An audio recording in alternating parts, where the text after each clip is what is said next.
Los bandidos de Río Frío, de Manuel Paino. Parte 1. Capítulo 17. Casamiento de Evaristo.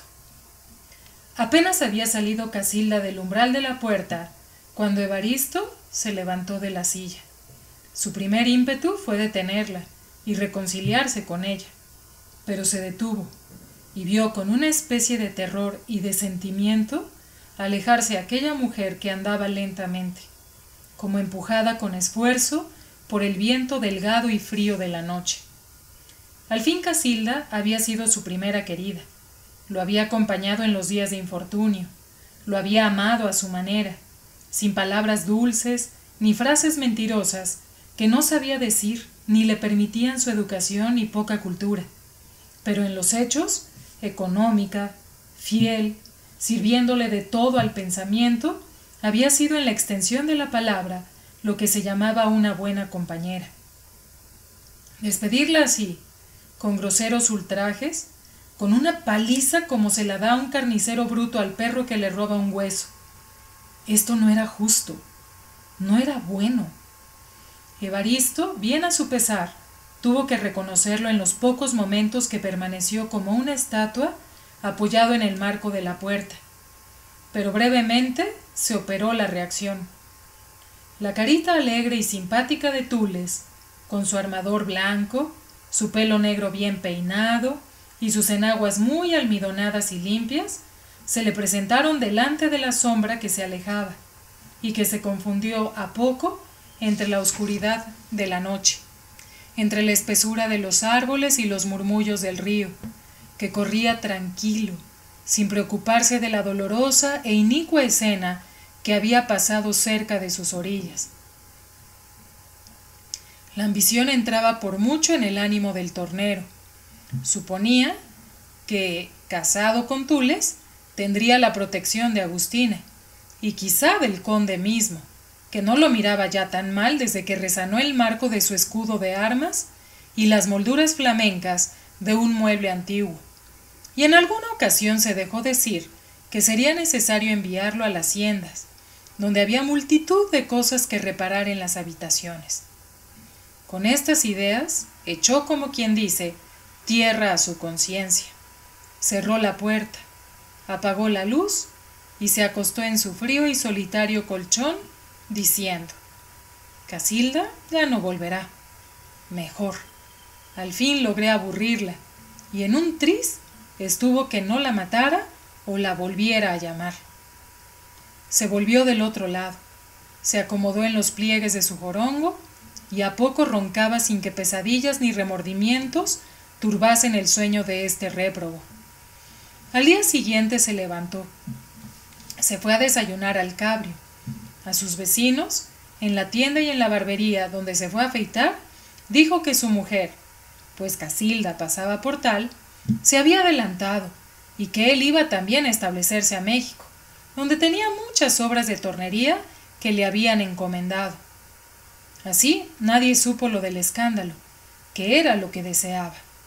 Se presentó en la casa de don Juan Manuel, y sus deseos se realizaron más allá de lo que él mismo suponía. El conde del Saus dio su consentimiento, con la condición de que una vez casado con Tules, fuese a las haciendas a trabajar en las obras que se necesitasen. Las diligencias matrimoniales se hicieron brevemente. Evaristo se casó con Tules, la que quedó como depositada en la misma casa hasta que, habiendo dispuesto su viaje el conde, encajó materialmente al matrimonio en la barcina del coche, y 15 días después era ya Evaristo el jefe de la carpintería del Saus. El primer año, la conducta de Evaristo fue irreprochable. Arregló el taller, reconoció techos, trojes, muebles, carros e instrumentos de labranza, y fue componiendo y reponiendo todo a medida que se necesitaba, de modo que el conde y Robreño, el administrador, Estaban contentos de su inteligencia y de su actividad. Cuando no tenía trabajo urgente en la hacienda, daba su vuelta por los pueblos y sacaba no pocas utilidades de los remiendos. El matrimonio tuvo, como la mayor parte de sus congéneres, su luna de miel, pero a los 2 años, la mansedumbre que formaba el carácter de Tules comenzaba a fastidiarle, y extrañaba la vivacidad de Casilda. Cualquier cosa hubiera dado porque Tules le hubiese, un día de reyerta matrimonial, enviado a la cabeza la cánula del guisado que almorzaban. Extraña naturaleza humana. Evaristo no estaba ya contento. Estaba arrepentido de haberse casado, sin acordarse de las ventajas materiales que había conseguido y del dinero que había ganado y ganaba diariamente. Pero toleraba a Tules porque, como ahijada de Agustina, era considerada y aún respetada por los habitantes de la hacienda. Allá en sus ratos de mal humor, y eran frecuentes, Evaristo daba fuertes patadas en el suelo de la carpintería y decía entre dientes: «Esta mujer es una papa. Tengo ya ganas de que se incomode para responderle algo que le duela. Pero como la quieren aquí todos, comenzando por el viejo zoquete del administrador, ni modo, ni pizca». Evaristo estaba también muy disgustado porque no había tenido sucesión, y Dios permitió sin duda que no la tuviera, porque desgraciado hijo y desgraciada madre con este bandido. Así pasaban las cosas y así andaba el matrimonio. El tiempo, como tiene de costumbre, no cesaba de correr, y pasaron semanas, meses y años en que no se podía contar más sino que el maestro trabajaba en la carpintería y la maestra se ocupaba de las faenas de la habitación que se le había señalado, que estaba siempre muy limpia y propia, y nada más habría que decir si el carácter del maestro no se hubiese agriado cada día más, al grado que no pasaba semana sin que no tuviera por la menor friolera una cuestión, ya con los albañiles, ya con los trojeros, ya con los peones. Un día las cosas pasaron a más y el trojero, que tampoco tenía buen carácter, cansado de aguantar, se agarró a los trompones con el tornero, y como los dos eran fuertes y rencorosos, la lucha fue como la de 2 atletas ingleses. Sin necesidad de armas se hubieran matado, a no ser por la intervención del administrador, que, requerido por los peones, acudió corriendo y separó a los contendientes a cintarazos. Robreño no era hombre que dejara ultrajar su autoridad, y en esas haciendas lejanas, donde a veces el alcalde del pueblo o el juez es un indio que no sabe ni leer ni escribir, la justicia se administra sumariamente. El conde, que hacía frecuentes viajes, llegó a pocos días. Informado de lo ocurrido, determinó que Evaristo fuese despedido, dándole como cualquier pretexto una buena paliza, y quedándose Tules en la hacienda.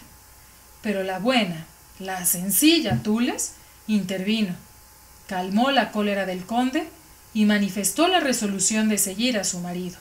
Ve con Dios, le dijo el conde.